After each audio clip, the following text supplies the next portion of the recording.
அன்பர்களே, இன்றைய நற்செய்தி ஒரு அற்புதமான நற்செய்தி.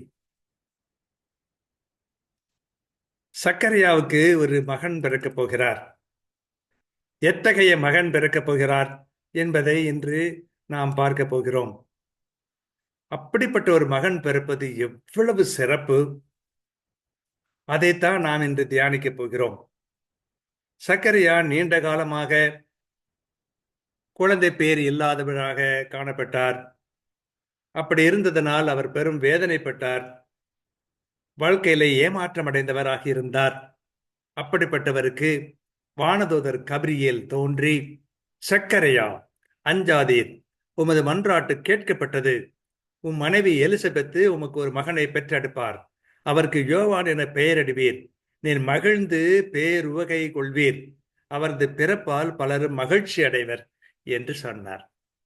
நற்செய்தி சொல்லுகிறார். சக்கரையாவால் நம்ப முடியவில்லை. ஆனால் கடவுள் எத்தகைய ஒரு பேற்றினை, பெரும் கொடையினை இந்த முதியவருக்கு, நேர்மையாளராக வாழ்ந்த இந்த முதியவருக்கு தருகிறார் என்பதை பார்க்கிறோம். நீர் மகிழ்ந்து பேருவகை கொள்வீர். இப்பொழுது சந்தேகப்படலாம், ஆனால் நீர் மகிழ்ந்து பேருவகை கொள்வீர். நீர் மட்டுமல்ல, அவருடைய பிறப்பினால் பலர் மகிழ்ச்சி அடைவார்கள்.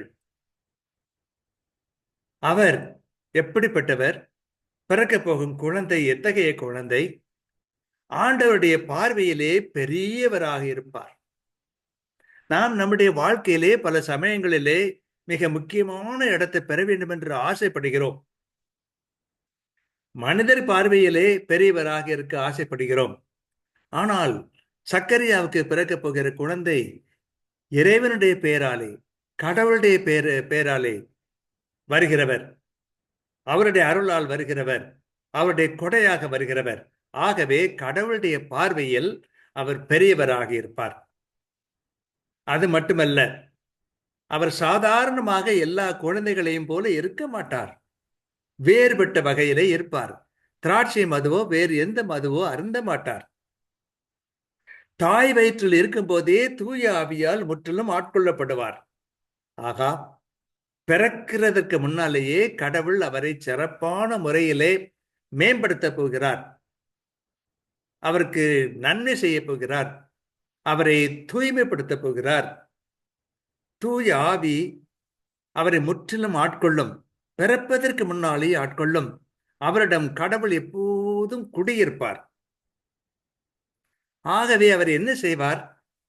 இப்படி கடவுள் தம்முடைய உள்ளத்திலே குடியிருப்பதனால் இஸ்ராயல் மக்களிடம் அவர் வல்லமையோடு செயல்புரிவார். அவர்கள் எத்தனையோ பேர் கடவுளிடம் திரும்பி வரும்படியாக தங்களுடைய தவறான வழிகளை திருத்திக் கொண்டு சரியான வழியிலே செல்பவராக மாற்றுவார். அவர் பெரிய இறைவாக்குனருடைய மனப்பான்மையை, எலியாவுடைய மனப்பான்மையை கொண்டவராக விளங்கச் செய்வார். மக்களுடைய நல்ல இணக்கத்தை ஏற்படுத்துவார். ஒற்றுமையை பலப்படுத்துவார். கடவுளுக்கு ஏற்புடைய ஒரு அற்புதமான இனத்தை, ஒரு கூட்டத்தை அவர் உருவாக்குவார் என்றெல்லாம் இந்த வானதூதர் கபிரியேல் சக்கரையாவுக்கு சொல்லுகிறார். ஆகா, எத்தகைய ஒரு மகன் அவருக்கு பிறக்கப் போகிறார்! எவ்வளவு பெருமை மிக்க ஒரு மகனை அவர் பெற்றெடுக்கப் போகிறார்! நம்முடைய இல்லங்களிலும் கூட குழந்தைகள் கடவுளால் தரப்படுகிறவர்கள். அவர்களிலே பலருக்கு சிறப்பான கொடைகளை எல்லாம் தந்து அனுப்புகிறார்.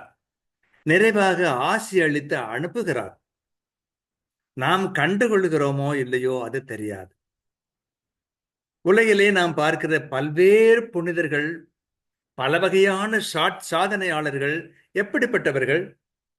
கருவிலே திருவுடையார் என்று நம்முடைய நாட்டிலே சொல்கிறோமே, அப்படி கருவிலே திருவுடையாராக புனிதர் யோவானை ஒரு மகனாக, ஒரு குழந்தையாக சக்கரையாவுக்கு தருகிறார்.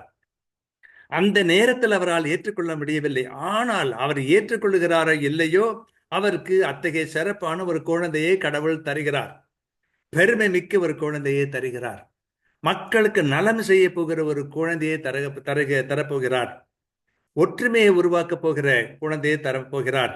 கடவுளுக்கும் மனிதனுக்கும் நல்ல இணக்கம் உண்டாக்கக்கூடிய ஒரு நிலையிலே பணியாற்றக்கூடிய ஒருவரை அனுப்பப் போகிறார். எவ்வளவு சிறப்பானது! நாம் நம்முடைய இல்லத்திலே குழந்தைகளை எப்படி வரவேற்கிறோம்? நமக்கு பிறக்கின்ற குழந்தைகள், அவர்களை எத்தகைய கண்ணோட்டத்திலே நாம் பார்க்கிறோம்? மனிதருக்கு உகந்த குழந்தைகளாக இருக்க வேண்டும். கடவுளுக்கும் மனிதருக்கும் இடையே பாலமாக அமைகிற குழந்தைகளாக இருக்க வேண்டும். மக்களுக்கு ஒற்றுமையை வளர்க்கக்கூடிய குழந்தைகளாக இருக்க வேண்டும். இப்படியெல்லாம் குழந்தைகள் இருக்க வேண்டும் என்று ஆசைப்பட்டு அதற்கான பக்குவத்தை அந்த குழந்தைகளின் உள்ளத்திலே உருவாக்குகிறோமா? யோசித்து பார்ப்போம்.